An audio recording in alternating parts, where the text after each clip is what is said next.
Hi everyone, welcome back to my channel. আজ আমি আপনাদের জন্য আলু মটর মাশরুমের সবজি রেসিপি নিয়ে এসেছি। একদম নিরামিষভাবে তৈরি করব, আর খেতে কিন্তু খুবই টেস্টি হয়, দুর্দান্ত হয়। ভাত, রুটি, পরোটা সবকিছুর সাথে খেতে পারবেন। তো কিভাবে তৈরি করা হয় চলুন দেখে নেওয়া যাক আমার আজকের এই ভিডিওটিতে। আজকের এই রেসিপিটি তৈরি করার জন্য আগে গ্রেভির প্রিপারেশনটা করে নেব।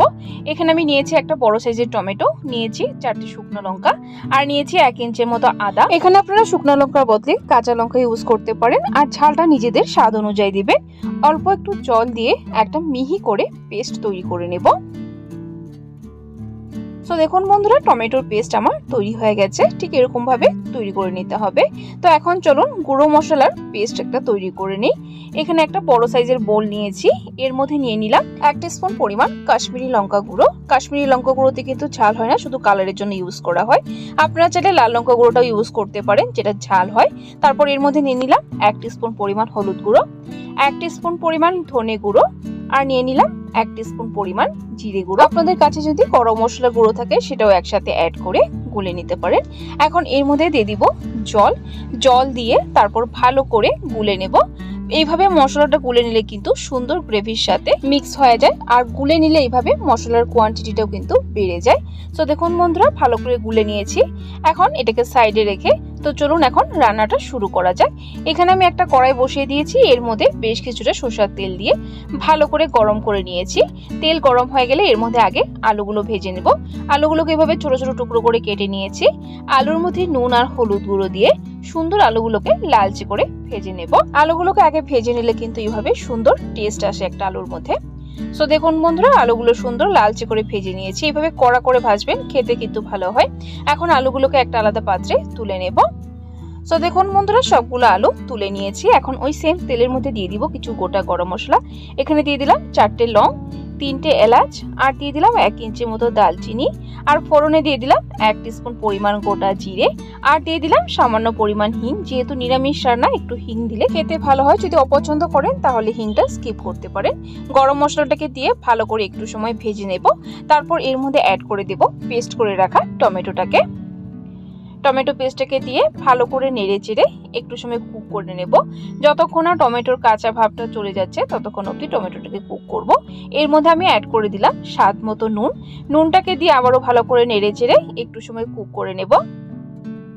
সো দেখুন বন্ধুরা, ভালো করে কুক করে নিয়েছি। এখন এর মধ্যে অ্যাড করব গুলে রাখা গুঁড়ো মশলাটাকে। গুঁড়ো মশলা পেস্টটাকে দিয়ে ভালো করে নেড়ে চেড়ে মিক্স করে নেব। তারপর এই সময় এর মধ্যে অ্যাড করে দিব কড়াইশুঁটি বা মটর। এখানে আমি ফ্রেশ মটর ইউজ করেছি। কড়াইশুঁটিটা আমি আগে দিয়েছি কারণ মশলার সাথে কষাবো একসাথে। কড়াইশুঁটিটা গলে যাবে আর মশলাটা সুন্দর কষানো হয়ে যাবে। মশলাটাকে আমি ঢাকা দিয়ে 2 মিনিটের জন্য রেখে দিব।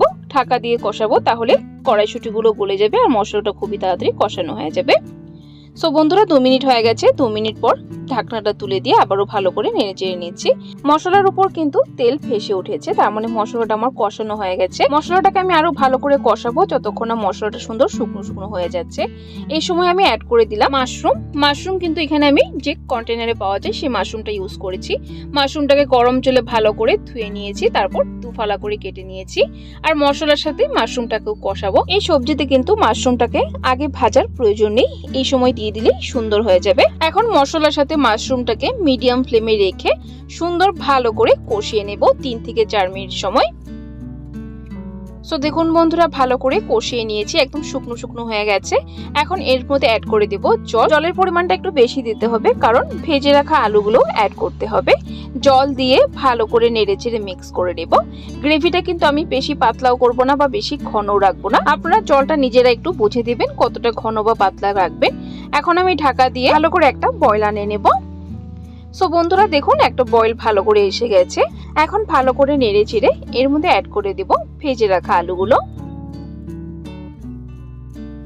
দেখুন আলুগুলো দিয়ে দিয়েছি। আলুগুলোকে দিয়ে আবারও ভালো করে নেড়ে চেড়ে প্রায় 2 থেকে 3 মিনিট সময় আবারও ভালো করে কুক করে নেব। যেহেতু আলুটা সেদ্ধ করা হয়নি, একটু ভালো করে কুক করে নিতে হবে যাতে আলুটা খুব ভালো করে গলে যায়। এই সময় আমি অ্যাড করে দিলাম স্বাদ মতো নুন আগেও দেওয়া হয়েছে, টেস্ট করে কতটা প্রয়োজন সেই হিসেবে দিবে। এখানে কিন্তু আমি আর কাঁচা লঙ্কা ইউজ করছি না, কারণ শুকনো লঙ্কা আমি অলরেডি দিয়েছি, সেটাতেই কিন্তু ঝাল একদম পারফেক্ট আছে। আমি আর কাঁচা লঙ্কা ইউজ করব না। সো বন্ধুরা 3 মিনিট সময় হয়ে গেছে, ভালো করে কুক করে নিয়েছি আর গ্রেভিটাও কিন্তু বেশ ঘন হয়ে গেছে।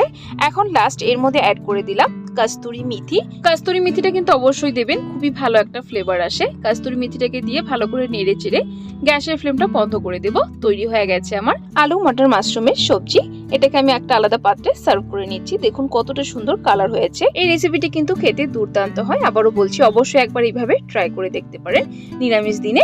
আর এই রেসিপিটি ভাত, রুটি, পরোটা সবকিছুর সাথে কিন্তু সার্ভ করতে পারে। তো বন্ধুরা, আমার আজকের এই রেসিপিটি কেমন লাগলো আপনাদের কাছে অবশ্যই কমেন্ট করে কমেন্ট বক্সে জানাবেন।